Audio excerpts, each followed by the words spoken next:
Good morning students and welcome to your science class. आज हम class 7th का chapter number 13 पढ़ने वाले हैं, that is motion and time. In this chapter we will learn about motion, slow and fast motion, about speed, uniform and non uniform speed, measurement of time and about distance time graph. हम अपने around बहुत सी चीज़ें देखते हैं, कुछ movement show करती हैं और कुछ अपनी प्लेस पर फिक्स्ड रहती हैं। तो हम कैसे कह सकते हैं कि कोई जो चीज़ है वो मूव कर रही है? अगर हम किसी पर्टिकुलर प्लेस पर खड़े हैं तो क्या हम मूवमेंट शो कर रहे हैं, या फिर जब हम एक जगह से दूसरी जगह पर अपनी प्लेस चेंज कर रहे हैं तब हम मूवमेंट कर रहे हैं? आंसर हम सभी को पता है। तो हम ये कह सकते हैं कि जब कोई बॉडी टाइम के साथ अपनी पोजीशन चेंज करता है तो वो मोशन में होता है। जब कोई ऑब्जेक्ट अपनी पोजीशन चेंज करता है स्टेशनरी ऑब्जेक्ट के रेफरेंस में, तब वो बॉडी जो है या वो ऑब्जेक्ट है उसे हम कह सकते हैं कि वो ऑब्जेक्ट मोशन में है।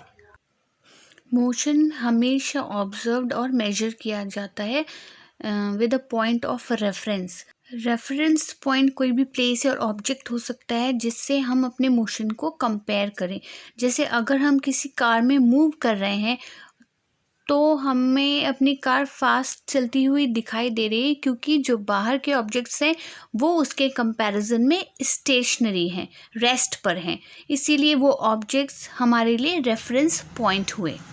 अब आपने देखा होगा कि कुछ ऑब्जेक्ट्स जो हैं वो फास्ट मूव करते हैं और कुछ स्लो मूव करते हैं। जैसे कि अगर एक साइकिलिस्ट या फिर एक कार एक पॉइंट से स्टार्ट हुए हैं तो कुछ समय बाद कार ज़्यादा डिस्टेंस कवर करेगी as compare to a cycle. तो हम कह सकते हैं कि कोई भी ऑब्जेक्ट स्लो या फास्ट तब होता है जब वो जो डिस्टेंस है उसका कवर किया हुआ वो ज़्यादा या कम होता है comparison to the other object. ये जो डिस्टेंस मूव करता है object in a given interval of time, ये हमें बताता है कि कौन सा ऑब्जेक्ट फास्ट है और कौन सा स्लो। कोई भी ऑब्जेक्ट कितना फास्ट चल रहा है या कितना स्लो चल रहा है ये हम उसकी स्पीड से मेजर कर सकते हैं। Now what is speed? The distance covered by an object in a unit time is called speed of the object. मतलब किसी भी ऑब्जेक्ट ने कितना डिस्टेंस कवर किया है यूनिट टाइम में, वो कहलाती है उसकी speed. The formula of speed is equal to distance upon time. Distance और टाइम दोनों पर डिपेंड करता है कि जो स्पीड है हमारी कैसी है, या तो यो यूनिफॉर्म स्पीड होगी या फिर non uniform speed. Uniform speed में जब ऑब्जेक्ट फिक्स डिस्टेंस कवर करता है फिक्स्ड इंटरवल ऑफ टाइम में, तो मोशन जो होता है या स्पीड जो उसकी होती है वो होती है uniform speed. Non uniform speed, अगर ऑब्जेक्ट इक्वल डिस्टेंस कवर नहीं कर पाता है इक्वल इंटरवल ऑफ टाइम में, तो उसकी स्पीड नॉन यूनिफॉर्म स्पीड कहलाती है। Now calculation of speed. अगर हमें किसी भी ऑब्जेक्ट का उसने कितना डिस्टेंस कवर किया है और कितने टाइम में कवर किया है, ये दोनों क्वांटिटीज़ अगर हमें पता है तो हम उस ऑब्जेक्ट की स्पीड आसानी से निकाल सकते हैं by the formula speed is equal to distance upon time. For example, if a car covers a distance of 100 kilometers in 2 hours, then the speed of the car, we divide the distance covered by the total time taken and the speed comes out to be 50 kilometer per hour. Now next is instruments to show speed and distance. आपने देखा होगा vehicles पर distance और speed measure करने के लिए दो devices लगे होते हैं। ऐसा इंस्ट्रूमेंट जो कि व्हीकल्स में स्पीड को इंडिकेट करता है वो कहलाता है speedometer, and the instrument used to show the distance covered by a vehicle is called as odometer. SI unit speed की होती है मीटर पर सेकेंड, पर लार्जर डिस्टेंस कवर करने के लिए हम किलोमीटर पर आवर का भी यूज़ करते हैं। Basic unit of time is second और लार्जर यूनिट्स है मिनट्स, आवर्स।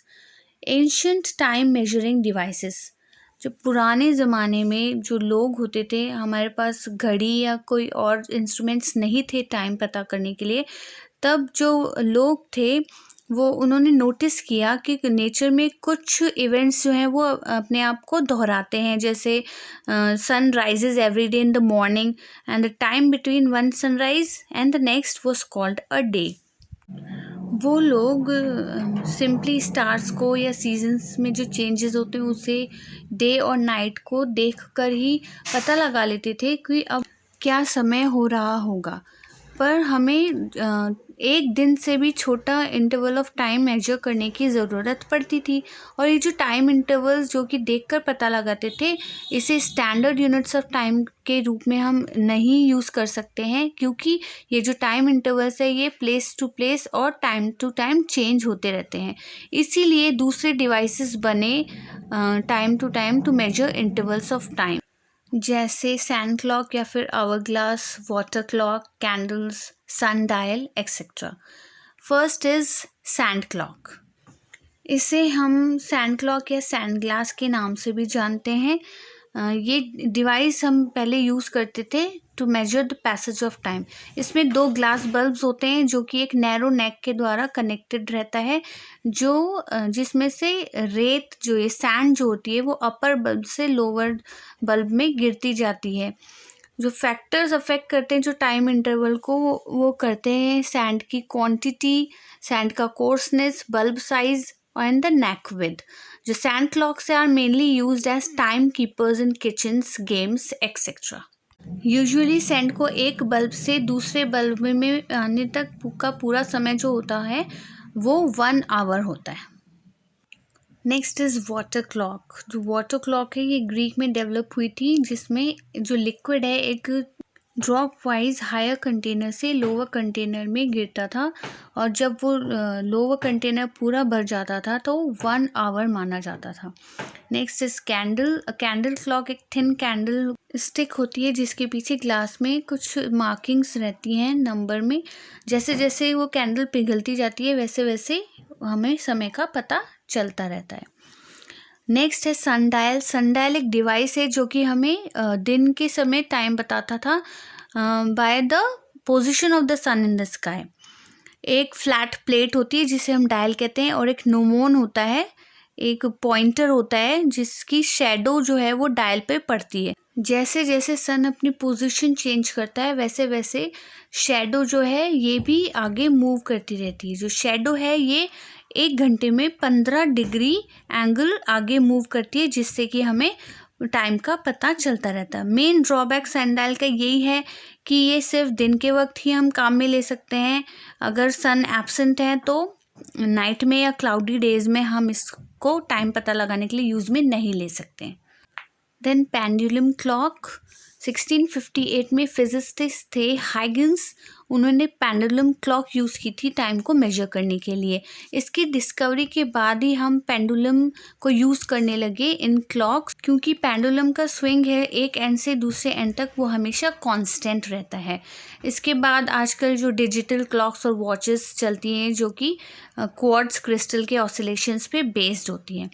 जो वर्किंग या सारे क्लॉक्स की थोड़ी कॉम्प्लेक्स होती है और सब एक पीरियोडिक मोशन पर डिपेंड होती हैं जो कि सिंपल पेंडुलम का होता है। ये जो पेंडुलम है इसकी डिस्कवरी इटालियन साइंटिस्ट गैलीलियो ने की थी। जब हम पेंडुलम को एक साइड से छोड़ते हैं तो वो रेस्टिंग इक्विलिब्रियम पोजीशन होती है उसकी, तो फोर्स ऑफ ग्रेविटी की वजह से उसको एक्सीलरेशन मिलता है, इसलिए वो वापस अपनी जगह पर आ जाती है।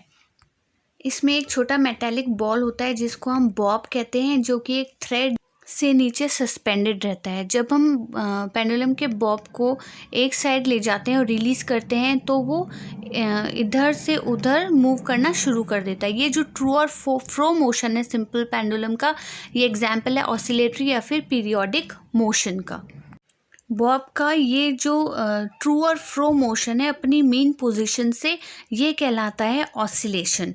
एम्पलीट्यूड क्या होता है? जो मैक्सिमम डिस्प्लेसमेंट होता है बॉब का on either side from its main position, वो कहलाता है उसका amplitude. And the time period, the time taken for one complete oscillation by the pendulum. Let's understand it from the given diagram. ये जो Bob है इसकी main position है O, और एक्सट्रीम पोजीशन है ए और बी। अगर हम इसको ए से छोड़ते हैं तो ये बी तक जाता है और फिर वापस बी से ओ पर आके ए तक जाता है। तो ये जो है ए से बी तक इसका ऑसिलेशन है। और बॉब को ए से बी तक जाने में जितना टाइम लगता है वो उसका टाइम पीरियड कहलाता है। अगर जो टाइम है अगर वो सेकंड में मेजर हो रहा है तो वो सेकंड्स पेंडुलम कहलाता है। जो पेंडुलम क्लॉक्स है जो आजकल हैं वो इसी प्रिंसिपल पर बेस्ड होती हैं। बॉब का जो मोशन है हमें पता है थ्रू और फ्रो मोशन जो होता है वो ऑसिलेटरी मोशन कहलाता है। हमने अभी देखा था मोशन जो है वो 2 टाइप्स का होता है, यूनिफॉर्म और नॉन यूनिफॉर्म। यूनिफॉर्म मोशन में अगर ऑब्जेक्ट इक्वल डिस्टेंस कवर करता है इक्वल इंटरवल ऑफ टाइम में तो वो यूनिफॉर्म मोशन होता है। नॉन यूनिफॉर्म मोशन में अनइक्वल डिस्टेंस ट्रैवल करता है इन अनइक्वल इंटरवल ऑफ टाइम। किसी भी ऑब्जेक्ट के मोशन को हम रिप्रेजेंट कर सकते हैं by the distance time graph.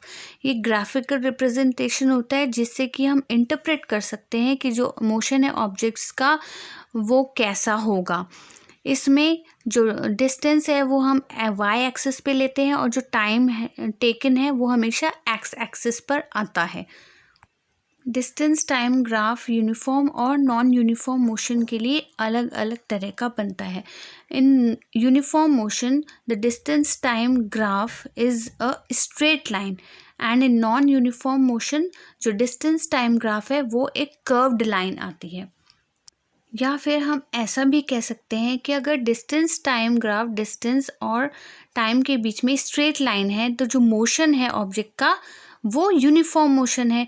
और अगर डिस्टेंस और टाइम के बीच के ग्राफ में अगर कर्व्ड लाइन आई है तो ऑब्जेक्ट का मोशन जो है वो नॉन यूनिफॉर्म मोशन है।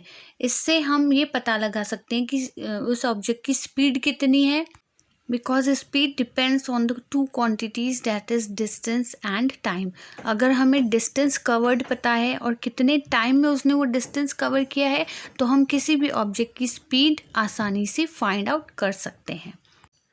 The inclination that the line of the graph makes with the horizontal or the x-axis is called slope of the line or gradient, जो कि हमें स्पीड बताता है। जितना ज़्यादा इंक्लिनेशन होगा इस व्हीकल की उतनी ही ज़्यादा स्पीड होगी।